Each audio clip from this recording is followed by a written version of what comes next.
আপনার মনে আছে কিনা, আপনার মনে করে দিয়ে আপনি শেখ হাসিনারে প্রশ্ন করতেছিলেন গণভবনের একটা সংবাদ।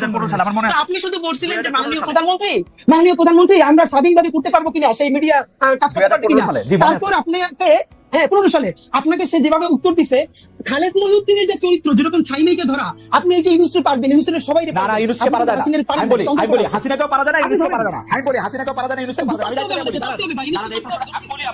বলি প্রধানমন্ত্রী সংবাদ সম্মেলনে ওই প্রশ্ন আমি ওইবারই প্রথমবার করি নাই, টিভি অনেকবার গেছে, তারও আগে আমি করছি।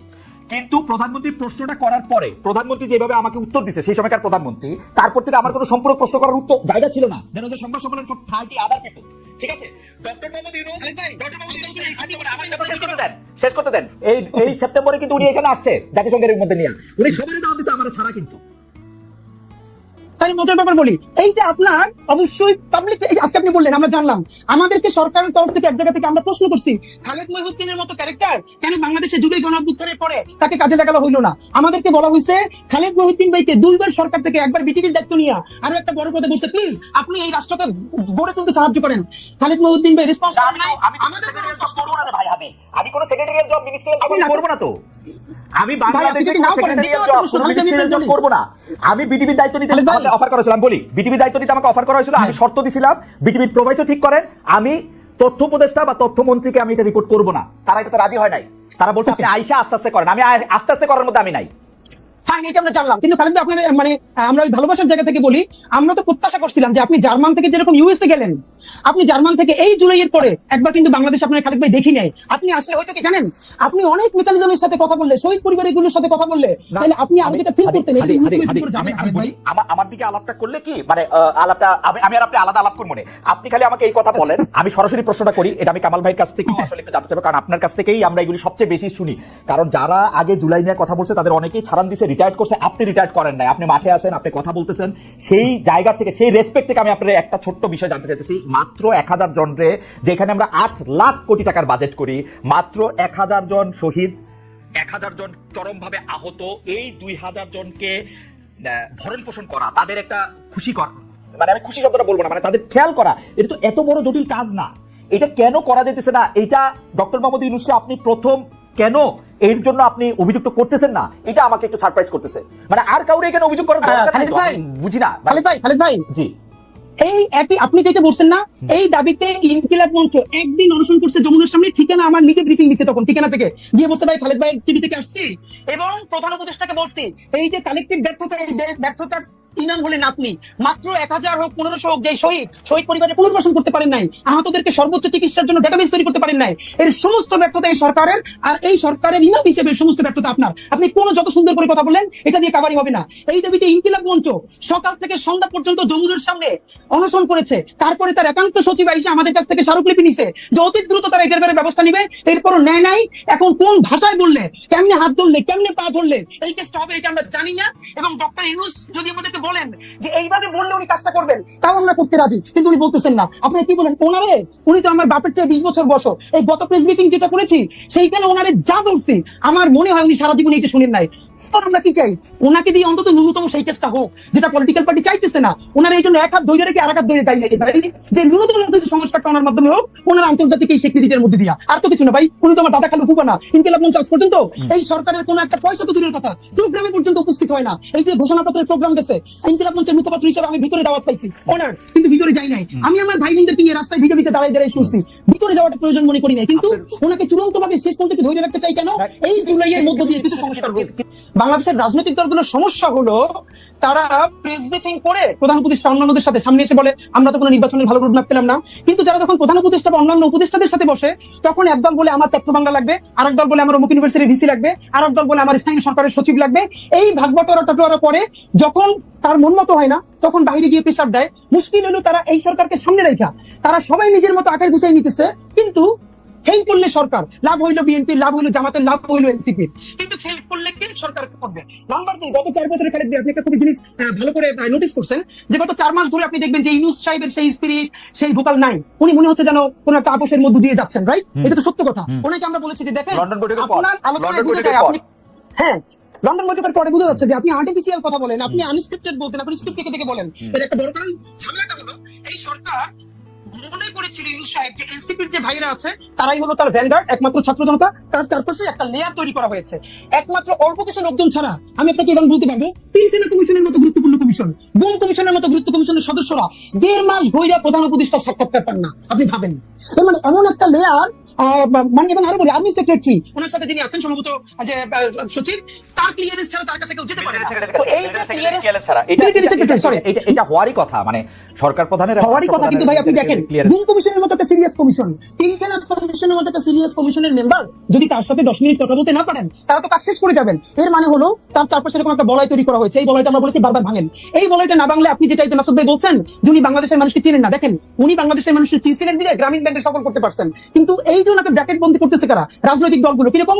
এই রাজনৈতিক দলগুলো সমস্ত সুবিধা এই সরকারের কাছ থেকে নিবে, কিন্তু এই সরকারের কোনো দায় নিবে না। তারা সবাই মিলা সাদা পাথরের পাথরগুলো খাইয়ে ফেলবে। সেখানে বিএনপি, জামাত ইসলামী সবাই ঐক্যবদ্ধ, কিন্তু দোষ হবে কার? এই সরকার পারে নাই। কিন্তু দেখেন, যখন বন পরিবেশ উপদেষ্টারে যারা ঘেরাও দিছে, সেখানে বিএনপি আছে, সেখানে জামাত ইসলাম আছে, সবাই মিলে আমরা একসাথে। আজকে একটা মজার ব্যাপার বলি ভাই, এই যে পত্রিকা নিউজ করছে যে রাজনৈতিক ঐক্যমত্যে সাদা পাথর লুটপাটের ক্ষেত্রে বাংলাদেশের সব রাজনৈতিক দল বিরাট এনসিপি ছিল হাদি,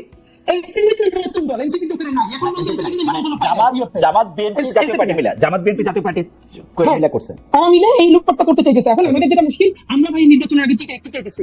আমরা বলছি এই নির্বাচন ফেব্রুয়ারিতেও লাগে না, এই নির্বাচন চাইলে ডিসেম্বরেও করা সম্ভব। দুইটা কাজ করেন প্লিজ। এক নম্বরে হলো এই বিচার তো লম্বা সময় ধরে চলবে, কিন্তু অ্যাটলিস্ট যারা একদম নির্দেশদাতা, আপনি তাদের কিছু বিচারের অন্তত আমাদেরকে দেখাই যান যে স্বচ্ছ একটা বিচারিক প্রক্রিয়ার মধ্যে দিয়ে। ধরেন আমি সর্বশেষ দেখি যে সর্বশেষ প্রধানমন্ত্রী সহ আরো কয়েকজনের বিরুদ্ধে বিচার প্রক্রিয়া, সাক্ষ্য গ্রহণ শুরু হয়েছে। এটাকে আর কিভাবে এক্সপেক্ট করা যায়? আপনার কাছে কি মনে হয়? আরে ভাই, এইটা দেখেন, এই যে ট্রাইব্যুনাল 2 এইটা গঠন হয়েছে কিছুদিন আগে, অথচ আমরা এই সরকার গঠনের সাথে সাথে বলছি ট্রাইব্যুনাল 2 কেন? আপনি একজন শিক্ষক মানুষ, আপনি এটা বলেন মামলাটা তো রেডি হইতে সময় লাগে। এইটা একটা এত বড় মামলা, আপনি রেডি করেন, পরে সরকার আসলে অন্য কেউ আসলে অন্য কারো বাজে ইন্টেনশন থাকলে এটা তো টিকবে না।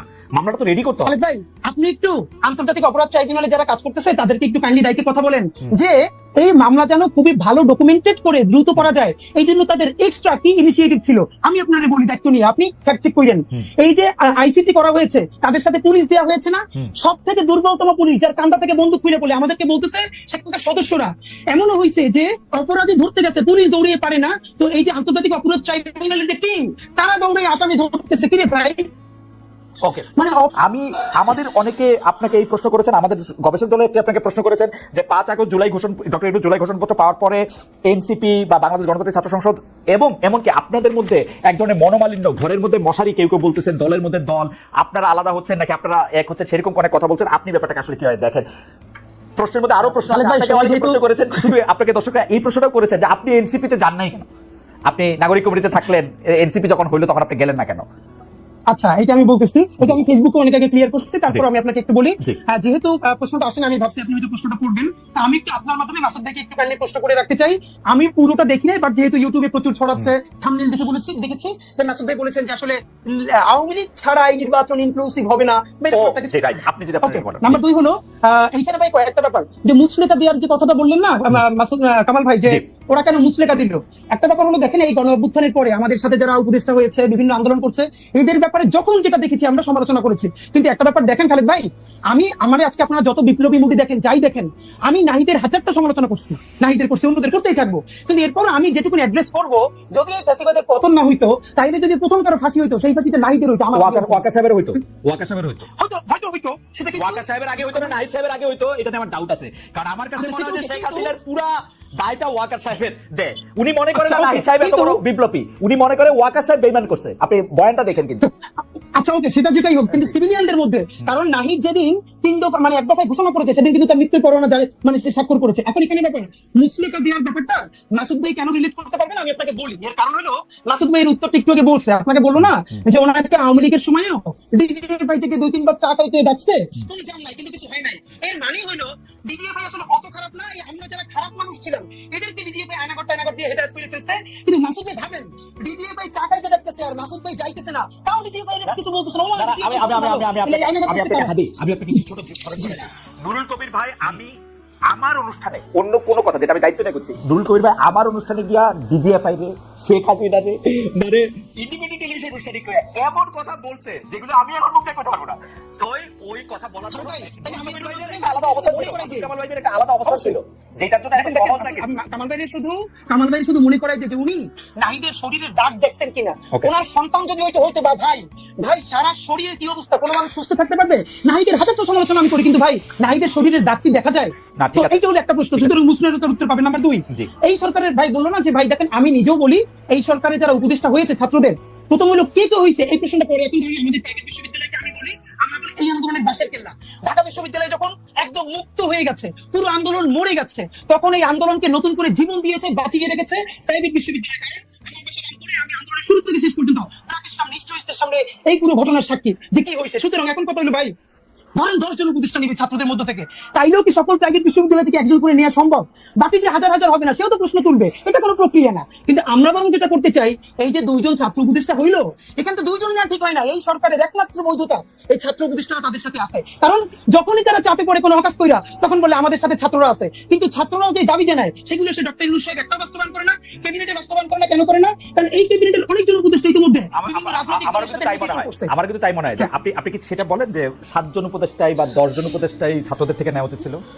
আমি মনে করি 3 ভাগের ন্যূনতম 1 ভাগ ছাত্রদের মধ্যে থেকে নেওয়া উচিত ছিল। এবং এখান থেকে অবশ্যই প্রাইভেট বিশ্ববিদ্যালয় থেকে নেওয়া উচিত ছিল। 3 ভাগের 1 ভাগ মানে আপনি 8 জনের কথা বলতেছেন যে 8 জন অন্তত। এবং আমরা সেখানে ফেস ব্রিফ করে বলেছি এইখান থেকে প্রাইভেট বিশ্ববিদ্যালয় থেকে নিতে হবে মিনিমাম 2 জন। আমাদের নারীরা যদি না নামতো, জীবনে জুলাই সফল হতো না। একজন কই নারী শিক্ষার্থী কই? এই আমরা বলেছিলাম, তখন আমাদেরকে বলে যে নারীর ওই এক্সপার্টিস আছে কিনা। তখন আমি প্রশ্ন করছি, এই যে উপদেষ্টাদের মধ্যে মিনিমাম 5 জনের নাম বলতে পারবো যাদের কোনো এক্সপার্টিস নাই, তাদেরকে যদি রাষ্ট্র পালতে পারে, তাহলে আমাদের 2টা বোন এই সমস্ত নারীদের মধ্য থেকে, ছাত্রীদের মধ্য থেকে উপদেষ্টা হইলে আমরা ইনক্লুসিভ ফিল করতাম না, ইনক্লুডেড ফিল করতাম না। আমাদের প্রাইভেট থেকে 2টা ছাত্র যদি থাকে, কওমি মাদ্রাসা এত জীবন দিছে, ধরেন মাদ্রাসা থেকে একটা ছেলে, প্রাইভেট বিশ্ববিদ্যালয় থেকে 2টা ছেলে, নারী শিক্ষার্থীদের মধ্যে থেকে 2 জন বা 1 জন, তাহলে আমরা সবাই ইনক্লুডেড ফিল করতাম। এইটা না করে যেটা হইছে, এখন ছাত্র জনতা বিভাজিত হইছে। এই ইনক্লুডেড ফিল না করে জনাব মাহফুজ, জনাব নাহিদ, জনাব আসিফ উপদেষ্টা পরিষদে গেলেন কেন? এবং ডক্টর ইউনূস যখন ক্লিনটন ফাউন্ডেশনে মাহফুজ সাহেবকে পরিচয় করে দিচ্ছেন, উনি হচ্ছেন এই আন্দোলনের মাস্টারমাইন্ড। যখন শফিক সাহেব বলতেছেন যে এই আন্দোলনের পিছনে ছিল হচ্ছে যা, তখন ওনারা খুব আরাম করে মৃদু হেসে এটা উপভোগ করতেছিলেন কেন? ওনারা কেন বললেন না যে আমাদের ভাই বোনরা না আসা পর্যন্ত আমরা থাকবো না এখানে? দেখেন, এই জন্যই বলছিলাম যে মাহফুজ আলমের ব্যাপারে আমরা একটা পরামর্শ দিয়েছিলাম। এইটা কিছুদিন আমার মনে হয় বাস্তবায়ন হচ্ছে। যেমন আমি বলছিলাম, ওনার হাত থেকে ফোন কাইডে নেওয়া হোক, উনি যখন পোস্ট করতে চাইবেন, এটা প্রধান উপদেষ্টা দেখে পোস্টটা দিয়ে দিবেন। এরপর উনি অনেকদিন চুপচাপ ছিল, এরপর সরকার কিছুটা নিরিবিলিও ছিল। তো এখন আমাদেরকে যদি এগুলোই চলানো লাগে, তাহলে ভাই আমরা দেশ চালাই। আচ্ছা ঠিক আছে, এগুলি বাদ দেন। আসলে আমরা এখানে মাহফুজ সাহেব নাই, আপনি এইটা বলেন, আপনি এনসিপি কেন করেন নাই? নাগরিক কমিটিতে আপনি ছিলেন, তারপরে আপনি এনসিপিতে কেন আসেন? আমি একদম সোজা কথা বলি, আমি 2 মিনিটের মধ্যে যদি আপনি বলেন যে ইনকিলাব মঞ্চ করে আপনি আসলে কি দেখেন, এটা কি একটা প্রেসার গ্রুপ, এটা একটা মব চালানোর দিদি, সেটা কি আসলে কি বাইরে কি? খালেদ ভাই, আপনি যে কাজটা করছেন, এটা হলো প্রতিবাদ জানাই। আপনি মব নিয়ে বলবেন, তো এই জন্য মবের উপর অনেক লেখাপড়া নিয়ে আসছিলাম, 3-4 পৃষ্ঠা এনসাইক্লোপিডিয়া থেকে শুরু করে সব নিয়ে আসছিলাম। আসলে কোনটা মব বলে আপনার সাথে দায়িত্ব নিয়ে বলি, ইনকিলাব মঞ্চ গত 1 বছরে 100-এর উপরে রাজপথে প্রোগ্রাম করছে, সিরিয়াস প্রোগ্রাম। কত প্রোগ্রামে ইনকিলাব মঞ্চ কোনোদিন কারো গায়ে হাত দিয়ে তো দূরের কথা 1 টাকার জিনিস নষ্ট করছে। মব যেটা একাডেমিককে বলে প্রমাণ যদি দিতে পারেন, তাহলে জীবনে আমি কিন্তু আপনাকে ফলো করি, ইনকিলাব মঞ্চকে ফলো করি। আমি বলতেছি এটাকে আপনি কি বলতে চান, কারণ এক একটা তো এটা বাংলাদেশের জুলাই অভ্যুত্থান অনুপ্রাণিত বাংলাদেশ পন্থী স্বাধীনতা সংগ্রামের টিকিয়ে রাখার জন্য একটি সাংস্কৃতিক প্ল্যাটফর্ম। যেই সাংস্কৃতিক আমরা মনে করি আপনারা কি আইন যারা নিজের হাতে তুলে নেন, তাদের বিরুদ্ধে প্রতিবাদ করেন, কারণ এটাও এখন একটা বড় হাজারবার বলছি। এটা নিয়েও যদি আপনি একটু বলেন। না মানে আপনি ঢাকা বিশ্ববিদ্যালয়ের এক শিক্ষার্থীকে একজন যে তিরস্কার করেছিল, তাকে শাহবাগ থানায় গ্রেফতার করা হলো। এরপর কেউ গিয়ে তাকে মুক্ত করার চেষ্টা করলো। আমরা তাদের বিরুদ্ধে সবথেকে বড় ভূমিকা নিয়েছি। আমরা বলেছি এইসব অসভ্যতা বন্ধ করতে হবে, এবং অবশ্যই যারা মব করতেছে ওদের বিচার করতে হবে। কিন্তু ভাই, এই যে মব যেটা বলি, বাংলাদেশে এখন গুগল সার্চ করলে মব লাগলে 1 বছরের নিউজ আসে। এই মব তো সন্ত্রাস শুরু হয়েছিল রাষ্ট্রীয় পৃষ্ঠপোষকতায় শাহবাগের সময়। দেখেন কোথাও মব বলতেছে না, সেই মব কোথায়, এটা আমরা খুঁজতে চাই। না, কেউ বলতেছে না, না বললেই কোনো কিছু মব না হয়ে অন্য কিছু হয়ে যায় না। এটা শফিক সাহেবের স্টাইল, মব না বলে সন্ত্রাস বলা, কিন্তু মব আসলে তাই। শাহবাগে একটা তোলা হয়েছে, এই আইন বাতিল করে অন্য একটা আইন করতে হবে এটা করার জন্য, সেটা ঠিক আছে। আপনি কেন এনসিপি করেন না সেটা যদি এক লাইনে বলতেন, অনেক দর্শকের। আমি এনসিপি করি নাই ভাই, আমি জাতীয় নাগরিক কমিটির কেন্দ্রীয় সদস্য ছিলাম। যখন একটা পলিটিক্যাল ফরমেশনে যাবে, তখন আমার মনে হয়েছে যে পলিটিক্যাল পার্টি জুলাই অভ্যুত্থান অনুপ্রাণিত অবশ্যই একটা লাগবে। কিন্তু সবাই যদি পলিটিক্সে যায়, দেখুন এখন আমাকে বিএনপি গালি দেয়, আবার বিএনপি আমার কথা পছন্দ করে, জামাত গালি দেয়, জামাতও পছন্দ করে, কারণ আমরা জুলাইয়ের একটা প্রেসার গ্রুপ হিসেবে সবাইকে একতাবদ্ধ রাখবার চেষ্টা করছি।